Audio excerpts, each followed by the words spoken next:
بسم الله الرحمن الرحيم الحمد لله والصلاة والسلام على رسول الله وعلى آله وأصحابه أجمعين أما بعد ناظرین کرام السلام علیکم ورحمۃ اللہ وبرکاتہ۔ مسلمان کے شب و روز کے عنوان سے اس پروگرام کے ہمراہ ہم آپ کی خدمت میں حاضر ہیں۔ آج کی اس ملاقات میں ہمارا موضوع گفتگو ہے اخلاق کی پاکیزگی، اور اس سلسلے میں اس سے قبل گزشتہ ملاقات کے موقع پر ہم کچھ گفتگو کر چکے ہیں۔ اسی سلسلے کو آگے بڑھاتے ہوئے دینی تعلیمات کی روح سے یہ بات واضح و ثابت ہوتی ہے کہ دین اسلام میں مسلمان کو یہ جو اہم ترین تعلیم دی گئی ہے کہ وہ عمدہ اخلاق و صفات کو اپنائے، اور یہ کہ گھٹیا اور برے اخلاق و صفات سے خود کو ہمیشہ بچائے رکھے۔ تو اب یہ جو عمدہ اخلاق ہیں یا پاکیزہ اخلاق ہیں، تو اس چیز کا ایک تقاضا یہ بھی ہے کہ انسان دوسروں سے لالچ نہ رکھے، کسی دوسرے کے مال کی جانب نگاہ اٹھا کر نہ دیکھا کرے، بلکہ ہمیشہ خود محنت کرے، اٹھے، کوشش کرے، جد و جہد کرے، اور محنت و مشقت کو اپنا طریقہ بنائے، اپنا شعار بنائے، نہ کہ دوسروں سے وہ لالچ رکھا کرے کسی قسم کا۔ اس سلسلے میں اس سے قبل جو کچھ تذکرہ کیا گیا ہے تو اسی کو آگے بڑھاتے ہوئے رسول اللہ صلی اللہ علیہ وسلم کے یہ معروف صحابی ہیں حضرت حکیم ابن حزام رضی اللہ عنہ، یہ فرماتے ہیں: سألت رسول اللہ صلی اللہ علیہ وسلم فأعطانی، میں نے ایک بار رسول اللہ صلی اللہ علیہ وسلم سے کچھ سوال کیا، یعنی کچھ مال کا سوال کیا، مالی مدد طلب کی، کچھ مال مانگا۔ آپ صلی اللہ علیہ وسلم نے مجھے وہ عطا فرما دیا جو میں نے مانگا تھا، آپ نے مجھے وہ چیز دے دی۔ ثم سألته فأعطانی، جب کچھ وقت گزرا تو میں نے پھر کچھ مانگا تو آپ صلی اللہ علیہ وسلم نے مجھے وہ چیز عنایت فرما دی، مجھے پھر دے دی وہ چیز جو کہ میں نے مانگی تھی۔ ثم سألته فأعطانی، جب کچھ وقت اور گزرا تو پھر اب تیسری بار پھر ایسا ہی ہوا کہ میں نے پھر کچھ مانگ لیا رسول اللہ صلی اللہ علیہ وسلم سے، تو اس بار بھی یعنی تیسری بار بھی آپ صلی اللہ علیہ وسلم نے حسب معمول مجھے وہ چیز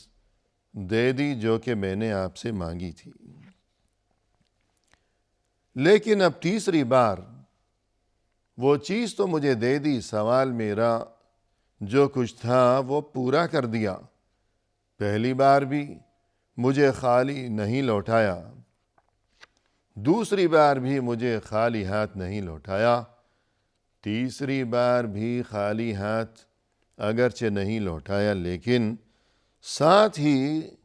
ایک بہت ہی قیمتی نصیحت بھی فرما دی۔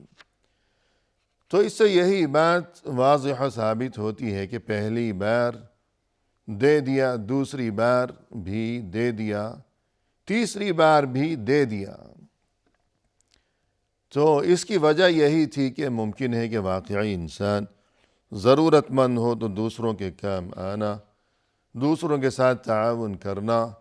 مل جل کر رہنا، اور یہ کہ ہمدردی و خبرگیری کا جذبہ دل میں ہمیشہ موزن رہے اور بیدار رہے۔ تو یوں انسانیت کی خدمت کرتے رہنا، ضرورت مندوں اور محتاجوں کے کام آنا، یہ تو بہت ہی پسندیدہ ترین چیز ہے، اور دین اسلام میں اس کی بہت زیادہ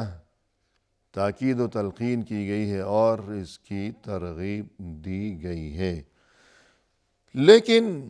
ایک بار، دو بار، تین بار، تو اب جو ضروری تھا یہ معاملہ کہ نہ صرف یہ کہ وہ مال دیا جائے اس سائل کو، بلکہ اس سے بھی بڑھ کر جب یوں محسوس ہونے لگا کہ یہ تو بار بار مانگتا ہے، شاید یہ عادی بن چکا ہے مانگنے کا، محنت و مشقت کی بجائے مانگ مانگ کر اپنا کام چلانے کا شاید یہ عادی بنتا جا رہا ہے، اس کی عادت بگڑ رہی ہے۔ اگرچہ وہ مال تو دے دیا، لیکن جو اخلاقی تربیت ہے، روحانی تربیت ہے، اگر کسی کے ساتھ ہمدردی ہو انسان کو، تو پھر جو روحانی اور اخلاقی خوراک ہوا کرتی ہے، جو علاج ہوا کرتا ہے، ہمدردی کا اور خیر خواہی کا تقاضا یہ ہے کہ وہ خوراک بھی ساتھ دی جائے، کہ جس طرح مال دیا جا رہا ہے یا کھانے پینے کی خوراک دی جا رہی ہے کہ جس چیز کا وہ سوال کر رہا ہے، تو اسے اخلاقی تربیت کی ضرورت ہے، تو اخلاقی اور روحانی خوراک بھی اسے دینی چاہیے۔ ہمدردی اور خیر خواہی کا، انسان دوستی کا یہ بھی تقاضا ہے۔ لہذا رسول اللہ صلی اللہ علیہ وسلم نے حکیم ابن حزام کو وہ چیز عطا فرمائی کہ ہمدردی کا یہی تقاضا تھا، لیکن ہمدردی کا یہ تقاضا بھی تھا کہ انہیں اصلاح کی ضرورت ہے، انہیں اس جانب متوجہ کرنے کی ضرورت ہے کہ تم کتنی بار مانگو گے، اور یہ کہ مانگنا اچھی بات نہیں ہے۔ اچھی بات یہ ہے کہ انسان دوسروں کے مال پر نظر نہ رکھا کرے اور کسی سے زندگی بھر کچھ نہ مانگے، بلکہ خود محنت و مشقت کا راستہ اپنایا کرے۔ چنانچہ پہلی بار دیا، دوسری بار دیا، تیسری بار بھی اگرچہ دیا، لیکن ساتھ ہی روحانی و اخلاقی ایک چیز بھی دے دی، یعنی تربیت بھی فرما دی، قیمتی تعلیم سے نوازا۔ فرمایا کہ یا حکیم، کہ دیکھو حکیم، بات یہ ہے، ان هذا المال خضرۃ حلوۃ، یہ جو مال ہے یہ تو بہت ہی سرسبز چیز ہے، بہت ہی خوش ذائقہ ہے۔ یعنی جس طرح کوئی کھانے پینے کی چیز ہوتی ہے کہ سرسبز ہو، تازہ، ہری بھری، کوئی ہرا بھرا پھل ہے، تازہ ہے، سرسبز ہے، اور یہ کہ حلوۃن یعنی میٹھا ہے، اس میں شیرینی ہے، اس کا ذائقہ اچھا ہے، تو ظاہر ہے کہ اس قسم کی جو کوئی چیز ہو تو انسان کو وہ بہت ہی پسند ہوا کرتی ہے، وہ چیز بہت اچھی لگتی ہے، دیکھنے میں بھی کہ نگاہوں کو اس کا منظر خوب بھاتا ہے کہ سرسبز ہری بھری کوئی کھلی ہوئی چیز ہے، اور کھانے میں بھی وہ چیز بہت اچھی لگتی ہے کہ وہ خوش ذائقہ اور میٹھی بھی ہے۔ تو فرمائے کہ مال بھی ایسا ہی ہے کہ یہ جو دنیاوی مال و دولت ہے یہ روپیہ پیسہ ہے، یہ آنکھوں کو بھی اچھا لگتا ہے دیکھنے میں سرسبز، کہ انسان روپے پیسے کے ذریعے اچھے اور نفیس قسم کے سامان خریدتا ہے کہ جو آنکھوں کو خوب بھاتے ہیں، اچھے لگتے ہیں، اور اس کا ذائقہ بھی اچھا ہے کہ انسان مال کے ذریعے لذیذ قسم کے کھانے بھی کھا پی سکتا ہے۔ لیکن فمن اخذہ بسخاوت نفس بورک لہ فی، جو کوئی مال کو حاصل کرے بے نیازی کے ساتھ، تو اللہ کی طرف سے اس کے مال میں خیر و برکت عطا کی جاتی ہے، بے نیازی کے ساتھ، یعنی اعتدال کے اندر رہتے ہوئے، میانہ روی کا راستہ اپناتے ہوئے انسان مال کمانے کے سلسلے میں، اور یہ کہ طلب رزق حلال کہ معاملے میں مالی فائدہ حاصل کرنے کے معاملے میں انسان محنت کرے، بھاگ دوڑ کرے، کوشش کرے، البتہ یہ کہ خود کو ہلکان نہ کرے، کہ خود کو ہلکان کر رکھا ہو، نہ عبادت کی کوئی فکر ہے کہ نماز بھی اس کی قضا ہو رہی ہے، یا فرض کیجئے کہ اہل و عیال کے جو حقوق ہیں، ذمہ داریاں ہیں، نہ بیوی کی فکر، نہ بچوں کا اسے کوئی خیال ہے، اور نہ یہ کہ جو اخلاقی تعلیمات ہیں اس سلسلے میں مال کمانے کے معاملے میں کہ حلال کیا ہے، حرام کیا ہے، سچ کیا ہے، جھوٹ کیا ہے، تو سچ اور جھوٹ کی اور حلال و حرام کی فکر کیے بغیر انسان خود کو ہلکان کیے رکھے مال کمانے کے معاملے میں، تو یہ بہت ہی قبیح ترین عمل ہے۔ تو فرمایا کہ بسخاوت نفس، بے نیازی کے ساتھ، یعنی مال کمانے کی فکر تو ہے، فکر تو کی جانی چاہیے، محنت بھی ضروری ہے اس سلسلے میں، لیکن مال کا لالچ نہ آنے پائے، دل میں لالچ نہ ہو، حب مال نہ ہو۔ اور اس کی مثال بقول اہل علم یوں سمجھنی چاہیے کہ فرض کیجئے کہ ایک کشتی ہے، اب انسان دریا کے اس پار جانا چاہتا ہے، تو اس پار پہنچنے کے لیے، دوسرے کنارے پر پہنچنے کے لیے ضروری ہے کہ کشتی کے نیچے پانی ہو، کشتی کے نیچے پانی ہوگا تبھی کشتی تیر سکے گی، اس پار پہنچا سکے گی، لیکن اگر یہی پانی کشتی کے اندر آ گیا تو کشتی ڈوب جائے گی، اور جو اس کے سوار ہیں، مسافر ہیں، وہ بھی ڈوب جائیں گے۔ تو مال کا بھی یہی معاملہ ہے کہ زندگی گزارنے کے لیے مال بہت ضروری ہے کہ انسان کو کسی کی محتاجی نہ ہو، انسان خود کفیل ہو، اور یہ کہ باعزت طریقے سے زندگی بسر کرنے کے قابل ہو سکے، لیکن یہ کہ مال کی محبت وہ دل کے باہر باہر ہی رہے، دل کے اندر مال کی محبت نہ گھسنے پائے۔ ومن اخذه باشراف نفس لم يبارك الله له فيه كالذي يأكل ولا يشبع، لیکن اگر کسی کا مزاج ایسا ہو کہ وہ مال کے حصول کے لیے بے صبری دکھایا کرتا ہو، کہ دل میں صبر نہیں ہے، اور یہ کہ بہت بے چین رہتی ہے اس کی طبیعت، کہ دل میں مال کی محبت نے اسے بے چین کر رکھا ہے، ہلکان کر رکھا ہے، یوں اس طریقے سے جو کوئی مال کے پیچھے دوڑتا ہو، خود کو ہلکان کیے رکھتا ہو کہ نہ حلال کی فکر ہے، نہ حرام کی تمیز ہے،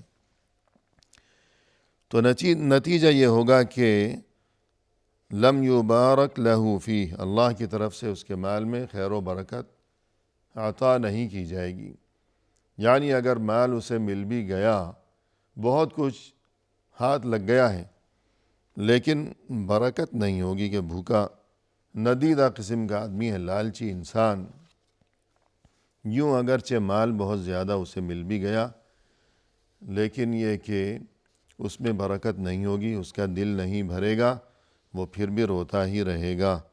کالذی یأکل ولا یشبع، کہ اس کی مثال اس انسان کی مانند ہے کہ جو کھاتا چلا جائے لیکن اس کا پیٹ ہے کہ بھرتا ہی نہیں ہے۔ یعنی کیا فائدہ ہے ایسے کھانے کا کہ انسان کو کھانے پینے کے لیے بہت کچھ نصیب ہے، اور وہ بہت کچھ کھاتا پیتا ہے، سبھی کچھ اسے میسر ہے، سامنے موجود ہے، کوئی محتاجی نہیں ہے، فقر و فاقہ نہیں ہے، لیکن بہت کچھ کھانے کے باوجود کہ کھانے کا مقصد کیا ہے؟ کھانے کا مقصد یہی ہے بھوک مٹانا، کہ پیٹ بھر جائے اس کا، لیکن بہت کچھ کھانے کے باوجود اگر اس کا پیٹ بھرتا ہی نہیں ہے تو پھر یہ تو بہت بری بات ہے۔ تو یہی معاملہ ہے کہ انسان کے دل میں مال کے معاملے میں اگر لالچ ہو تو جتنا بھی مال اسے مل جائے تو اس کا دل ہے کہ بھرتا ہی نہیں ہے، تو پھر ایسے مال کا کیا فائدہ ہے؟ نہیں ملا تب بھی روتا ہے، مل گیا تب بھی روتا ہے، تو اس میں اللہ کی طرف سے کوئی خیر و برکت نہیں ہے۔ اور اسی طرح جب گفتگو یہ چل رہی ہے کہ پاکیزہ اخلاق کی پاکیزگی اس چیز کا دین اسلام میں حکم دیا گیا ہے، تو اس کا ایک تقاضا یہ بھی ہے کہ انسان حرام طریقے سے رزق کمانے سے باز رہا کرے، اور یہ کہ صبر و قناعت کے ساتھ محنت و مشقت کے بعد اسے جو کچھ نصیب ہو گیا تو اس پر صبر و قناعت سے وہ کام لیا کرے۔ رسول اللہ صلی اللہ علیہ وسلم نے فرمایا کہ ایھا الناس، اے لوگو، اتقوا اللہ، اللہ سے ڈرو، وَأَجْمِلُوا فِي الطَّلَبِ، اور مال کی طلب کے معاملے میں مناسب طریقہ اپنایا کرو۔ مناسب طریقہ یعنی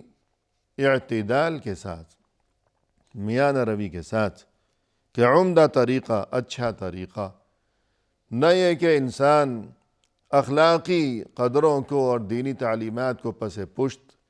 ڈالتے ہوئے کہ حلال و حرام کی تمیز کو فراموش کرتے ہوئے خود کو ہلکان کیے رکھے کہ بھوکا پن ہے، کہ لالچی بنا ہوا ہے۔ یوں مال کمانے کے معاملے میں انسان لالچی نہ بنے۔ کیوں؟ اس لیے کہ فَإِنَّ نَفْسًا لَن تَمُوتَ حَتَّى تَسْتَوْفِيَ رِزْقَهَا وَإِنْ أَبْطَأَ عَنْهَا، اس لیے کہ کوئی شخص اس وقت تک مرنے والا نہیں ہے، کسی انسان کو اس وقت تک موت ہرگز آنے والی نہیں ہے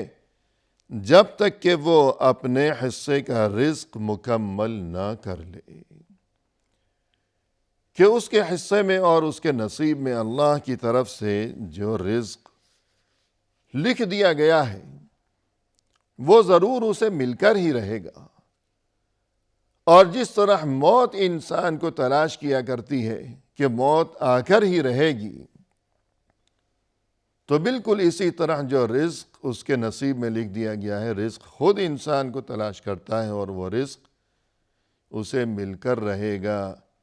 تو جب معاملہ یہ ہے کہ رزق تو خود انسان کو تلاش کر رہا ہے، تو پھر اس کا مطلب یہی ہے کہ رزق کمانے اور مال کمانے کے معاملے میں انسان میانہ روی سے کام لے، خود کو ہلکا نہ کرے، اور پیسے کی محبت اور مال کے لالچ سے خود کو بچا کر رکھا کرے۔ اسی کے ساتھ ناظرین کرام، فی امان اللہ، وآخر دعوانا ان الحمد للہ رب العالمین۔